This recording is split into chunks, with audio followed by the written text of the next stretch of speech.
Hey everyone, in this third and final chapter of Unit 2, we will be looking at physical and cognitive development in early childhood.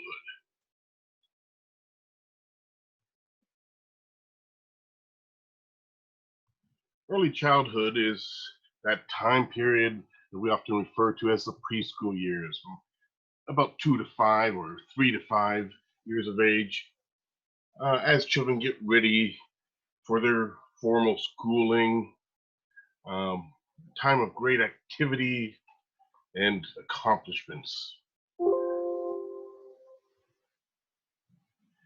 In this chapter, we will look at the following main topics: physical changes, cognitive changes, language development, and early childhood education.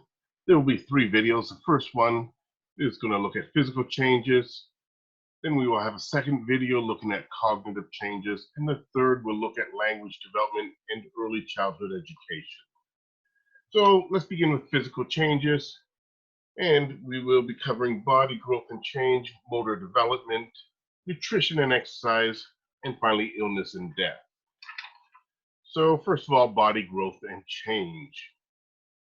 Just a few quick facts about these preschool years. The average growth is about 2.5 inches and 5 to 7 pounds per year. The growth patterns vary individually. There is, fairly wide variation. You see a lot of different shaped kids in the preschool years. Some much taller than others, some thicker and or heavier than others. I mean, so there is a fair bit of variation.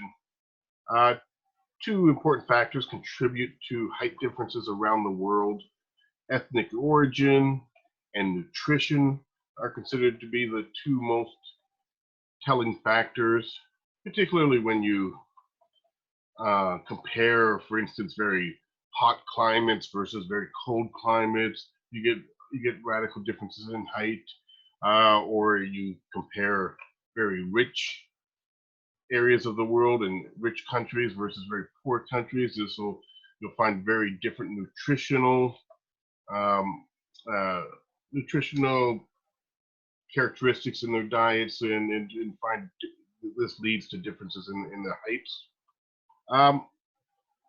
In general, research tells us that people that grow up, or children that grow up in urban environments, are taller than those that grow up in rural environments.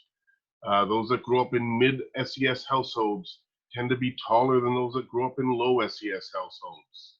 Obviously, they would probably get better nutrition in the mid-SES households. Another fact is that firstborns are taller than laterborns. And finally, in the US, African American children tend to be taller than white children.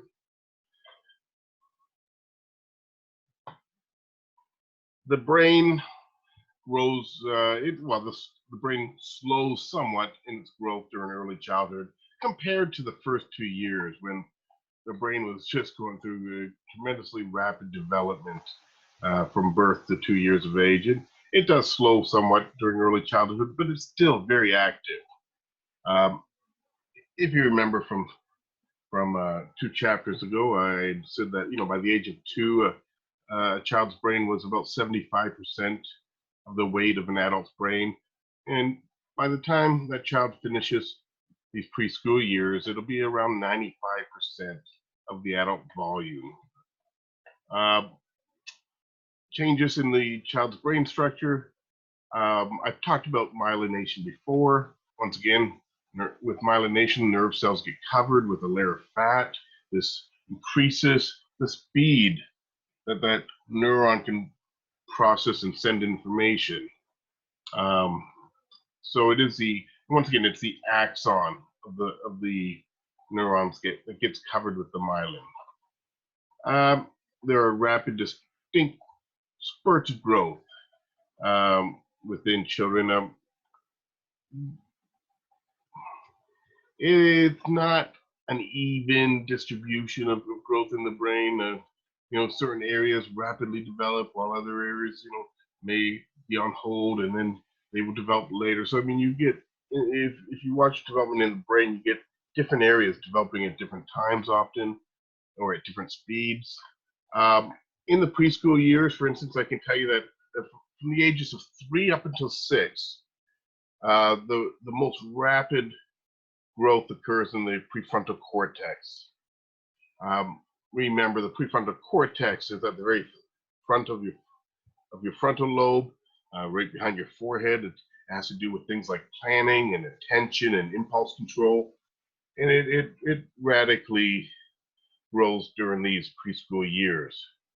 And if you think about, you compare a 3 to a 6-year-old, you can see some radical differences in their planning abilities, their attention, being able to hold their attention, and in their impulse control as well. All of those improve. Here's a just quick picture of a myelinated axon. So you can see the myelin sheath, the layer of fat cells covering the axon, just like our wires get insulated with a layer of rubber or plastic or whatever it is. Okay, motor development in the preschool years. Most preschool children are more active than they will ever be at any period in the lifespan. We expect preschoolers to be very active and rambunctious. So this is not something we're going to get worried about when our 3-year-old has trouble sitting still and he fidgets and wiggles about even when trying to sit. 3-year-olds, you'll see 3-year-olds hopping and jumping and running back and forth. Very, as it says here, very simple movements. They're not doing anything complex, but they are using their large muscle groups to run and jump, and often just without purpose. I mean, they like to run, they like to jump, they like to fidget. So we don't get worried when we see a rambunctious 3-year-old and one that has trouble sitting still. It's perfectly natural. Parents or caregivers or teachers should not be worried at all. Children become more adventurous at age 4. This is typically from just running and jumping, they move to climbing on jungle gyms. And it's around the age of 4 that they can start coming down stairs 1 foot per stair, rather than the shuffling, 2 feet on each stair. They can start taking normal stair strides, which is obviously very scary for them at first. By the time they're 5, just one more year later, they're taking hair-raising risks, as it says here, especially climbing on things. It's very typical around the age of 5 that they've moved from jungle gyms to climbing trees and poles and whatever they feel like they can get up. I mean, 5-year-olds love to climb and often take risks in doing so. Okay. Fine motor skills. The fine motor skills, they substantially improve during these preschool years. I'm not going to go through these specific ages, but things like using building blocks, you see rapid improvement from during these years and in their skill in using the blocks and stacking them. Doing puzzles rapidly improved during these years. Being able to handle the pieces and fit them in. If you compare a 5-year-old and 3-year-old, you see the 5-year-old is much better at those skills. So there's a lot of rapid improvement of their fine motor skills. Nutrition and exercise. Obviously, overweight young children can be a very serious problem in childhood, and it's a very serious problem in the U.S. in particular. We have obviously very much have a weight problem in our country, and it's affecting people of all ages, including young children. When we see young children that are overweight, is usually a sign that there's something the caregivers aren't doing right. I mean, a preschooler is not really making their own food choices or preparing their own food, obviously. So it really points towards the caregivers not being careful in what they feed this preschooler. So what we find in research is that parents tend to feed their children too many fast foods, which obviously are unhealthy. What we need to concentrate on with preschoolers is giving them healthy foods, obviously, but also a predictable eating schedule, trying to get them into a routine that they eat at certain times during the day. Also, when they eat, provide a pleasant atmosphere without distractions so that they can concentrate on eating all of their food and making sure that they eat the nutritious as well as the more tastier foods. So, and if there is too much chaos in a household, I mean, it does affect young children's eating patterns. So, a pleasant atmosphere with a predictable schedule and healthy foods is the ticket. There are categories for obesity, overweight, and risk of being overweight determined by BMI. Let me give you the figures real quick here. Higher than or equal to 97th percentile of body mass index is considered obese. So you have the 97th or above percentile means you're in the top 3% of weight of body mass index. If you're between the 95th and 96th percentile, you'd be considered overweight. And if you're between the 85th and the 94th percentile, you'd be considered at being at risk of being overweight. As it says here, the U.S. has the second highest rate of childhood obesity in the world. Going to the opposite end of the scale, malnutrition is also a very serious problem in the U.S., particularly, of course, amongst children from lower income families or families in poverty. This includes approximately 11 million preschool children within the United States that experience some form of malnutrition. The problems, actually the major or biggest problem, as it says here, is iron deficiency anemia. This comes from too much junk food and not enough dark green vegetables and meat.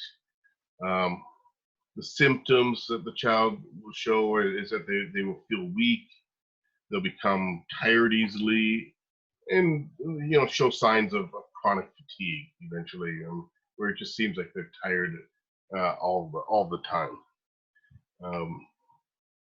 Exercise should occur daily. American Academy of Pediatrics recommends 2 hours per day of physical activity amongst preschool children. Illness and death is our final topic in this section.